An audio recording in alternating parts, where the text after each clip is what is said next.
Irmãos em Cristo, a paz do Senhor. Amém. Nossa gratidão ao bom Deus pela preciosíssima oportunidade que nos propõe estar cooperando com a história desta igreja, com o ministério desta igreja, por tudo quanto o Senhor tem feito em favor da vida desta igreja. Agradecer muitíssimo ao pastor Genival por ser o instrumento de Deus para que pudéssemos chegar aqui, pela sua generosidade e ao mesmo tempo com fiabilidade cedendo o seu altar para ministrarmos a palavra de Deus. Fica aqui o nosso respeito, apreço, consideração aos homens de Deus que constituem o ministério desta igreja. A alegria de estar revendo alguns amigos, dentre eles o pastor Marcos Soares. Tivemos o prazer de trabalharmos juntos. O pastor Demétrios, que é um dos arautos do tempo do fim, um dos homens que Deus tem usado em nossa parte. O Senhor Deus lhe trouxe esta noite aqui, porque Ele tem uma palavra para a sua vida. E o poder profético da palavra de Deus há de produzir milagre na tua alma. Abra sua Bíblia, onde está a temática desta igreja. Abra sua Bíblia em Atos dos Apóstolos, capítulo de número 2, versículos de número 1, 2, 3 e 4. É um texto que você está bem familiarizado. Você já ouviu uma série de ministrações sobre esse texto. Mas o segredo da Bíblia é a sua simplicidade. E cada vez que a lemos, sempre o Senhor tem uma inspiração nova para edificar a nossa alma. Atos 2, versículos 1 ao 4, diz a Bíblia, palavra do Senhor: cumprindo-se o dia de Pentecostes, estavam todos reunidos no mesmo lugar, e de repente veio do céu um som, como de um vento veemente e impetuoso, e encheu toda a casa em que estavam assentados, e foram vistas por eles línguas repartidas como que de fogo, as quais pousaram sobre cada um deles, e todos foram cheios do Espírito Santo, e começaram a falar em outras línguas, conforme o Espírito Santo lhes concedia que falassem. Amém e amém. Diga comigo: vivendo o Pentecoste até Cristo voltar. Essa é a temática desta igreja, o tema da igreja, e este é o grande propósito de Deus para cada um de nós na face da terra. Agora diga: a glória do último Pentecoste. A glória do último Pentecoste. Sente e fique com a sua Bíblia aberta e receba a palavra de Deus. Senhores, servos de Deus que me ouvem neste santuário, nós estamos diante de Atos capítulo 2, um texto muito popular aos pentecostais, um texto conhecido de todos nós, mas um texto muito rico pela sua realidade, pela sua profundidade, pelos propósitos de Deus estabelecido aqui. Em Atos dos Apóstolos, capítulo 2, vai marcar historicamente o início da igreja de Cristo na face da terra. Não é profeticamente, e também não é eternamente. Porque a igreja, na sua realidade, ela não existe a partir de Atos 2. A igreja, ela existe na eternidade, na mente de Deus, na regência dos propósitos de Deus, quando ainda não havia sido lançado o primeiro fundamento da terra. Você pode ver isso em Efésios 1:4, quando o apóstolo Paulo disse que fomos eleitos nele, em Cristo, antes da fundação do mundo, ou antes do tempos eterno, para sermos santos e irrepreensíveis diante dele em amor. Não é a primeira menção da igreja, Atos 2, porque a primeira menção da igreja está em Mateus 16 e 18, e quem fez a primeira menção da igreja na terra foi o Cristo. E quando ele se referiu à igreja, se referiu a uma igreja triunfante. E quando ele se referiu a uma igreja, ele não se referiu a um prédio, ele não se referiu a paredes, ele não se referiu a nenhuma edificação humana, porque diz a Bíblia que Deus não habita em obras feitas por mãos humanas.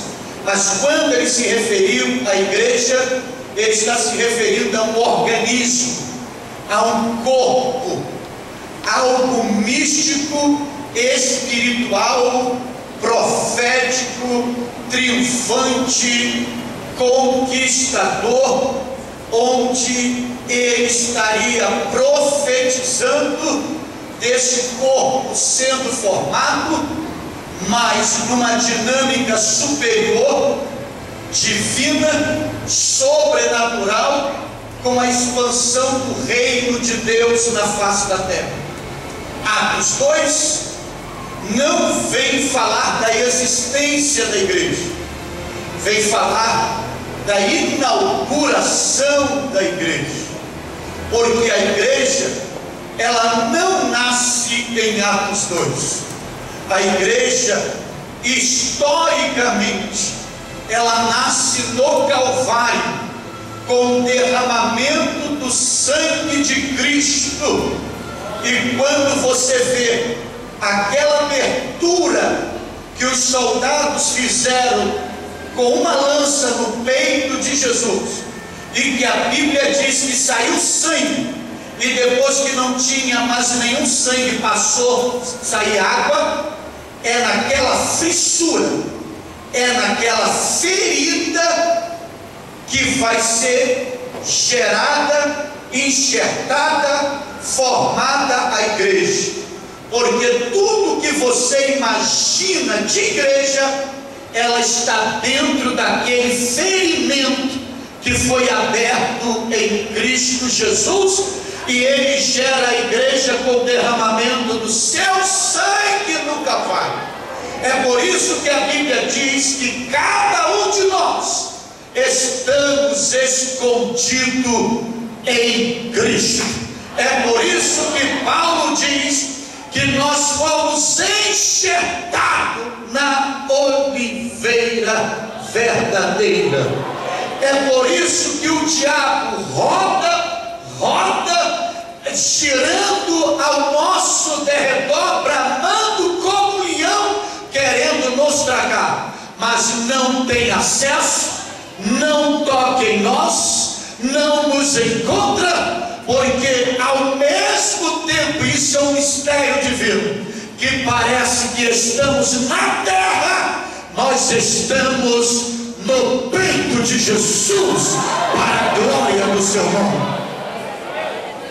E Atos dos Apóstolos vai marcar a inauguração desta igreja. Na realidade, não são 120 crentes que estão aqui. Quem vai se reunir no cenário, debaixo de uma promessa, alimentando uma na esperança, regido por oração, são 500 crentes. Sim, 500 crentes, e Paulo fala sobre isso na sua epístola, a carta de Corinto. Só que esses 500 crentes que começaram a orar no cenáculo, era a festa de Jerusalém, e essa era uma das festas estabelecida pelo Deus dos céus, a festa do Pentecostes, e eles oravam com uma só intenção, com um só propósito, um só objetivo: a materialização de uma promessa que o Cristo havia feito a eles, que ninguém se ausentasse de Jerusalém até que do alto fossem revestidos de poder. Só que o cumprimento das promessas de Deus não são vinculadas ao nosso cronos, ou o tempo que rege a nossa vida na terra. As promessas de Deus, elas são vinculadas ao tempo, ao desígnio, à fase que Deus estabelece para cada uma delas ter o seu cumprimento fidedigno. As promessas de Deus não se cumprem baseado nas nossas ansiedades, baseado nos nossos anseios, ou baseado nos nossos desejos, ou baseado nas nossas determinações. As promessas de Deus se cumprem baseado nos propósitos específicos do Deus dos céus, visando a glorificação do seu nome e a honra do seu povo na face da terra. E é justamente por causa desta razão que 380 crentes desistem dos seus objetivos, desistem dos seus alvos, desistem dos seus propósitos e param a oração, saem do cenário, recuam, porque no período de tempo que eles estavam ali dentro, não houve nenhum sinal, nenhuma materialização, nenhuma intervenção de Deus entre eles. Segundo, eles estavam trancados no cenário. Era festa, toda Jerusalém tinha multidões estrangeiros, pessoal de Roma, da Panfilha, da Grécia, pessoas de todos os lados. E eles, os crentes, sofriam pressão judaica. Mas 120 crentes perseveravam unânimes. E é algo interessante que a Bíblia diz que eles estavam todos, ou seja, os fiéis, os vocacionados, os que perseveravam, os que tinham objetivo na vida, os que sabiam o que queriam, os que tinham convicção do que estavam buscando, que entendiam o propósito de Deus na vida deles. E a Bíblia diz que eles estavam reunidos. Isso significa juntos, próximos, familiarizados, integrados, compartilhando o mesmo propósito. E diz a Bíblia, além disso, que estavam no mesmo lugar, não estavam em locais diferentes, não estavam divididos, não havia duas visões do cenário, havia uma visão com 120 pessoas, com cada uma tendo 2 olhos. Havia dentro do cenário, biológica falando, 240 olhos, mas apenas uma visão. E a dificuldade que a gente enfrenta hoje para viver o Pentecoste é que existe muitas visões,